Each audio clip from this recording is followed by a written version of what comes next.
சந்தோஷம். மனிதர்களுக்கு பலமும் உண்டு, பலவீனமும் உண்டு. பலத்தையும் பலவீனத்தையும் நீங்கள் சரிசமமாக பகிர்ந்து கொண்டால், அந்த சூத்திரத்தை புரிந்து கொண்டால் வெற்றி என்ற பாதை சுலபமாக தெரியும் என்றார். ஒரு முறை ஒரு கண் தெரியாதவர் நடந்து கொண்டிருந்தார். பாதையை கொஞ்சம் தடுமாறி கொண்டிருந்தார். அவர் எதிர் திசையில் கால் ஊனமுற்றவர் நொண்டி நொண்டி நடந்து கொண்டே வந்தார்.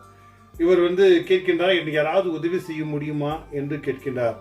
அப்பொழுது அந்த கால் ஊனமுற்றவர் கேட்கின்றான், நான் உன்னை சுலபமாக அடுத்த கரைக்கு ஏற்று செல்கின்றேன், நீங்கள் என்னை முதுகு மேலே ஏற்ற வேண்டும், நான் உனக்கு பாதை காட்டுவேன் என்று சொன்னாராம். உனக்கு கண்கள் தான் தெரியாது, உடல் பலமாக இருக்கின்றது. எனக்கு கண்கள் தெரிகின்றது, ஆனால் உடல் பலவீனமாக கால்கள் நடக்க முடியாமல் இருக்கின்றேன் என்று சொன்னாராம். அதற்கும் அவர் ஒப்புக்கொண்டாராம் அந்த கண் தெரியாதவர்.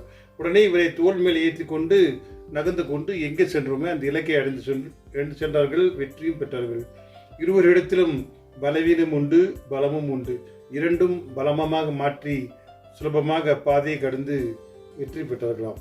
ஆம் நண்பர்களே, நிறைய நேரங்களில் நமக்கு இருக்கின்ற இரண்டு காரணங்களும் அதை சரியாக பயன்படுத்தினால் எங்கே செல்ல முடியுமோ அதை அடுத்தவர்கள் உதவியோடு செல்லலாம் என்பதற்காக பதிவிட்டிருக்கின்றேன்.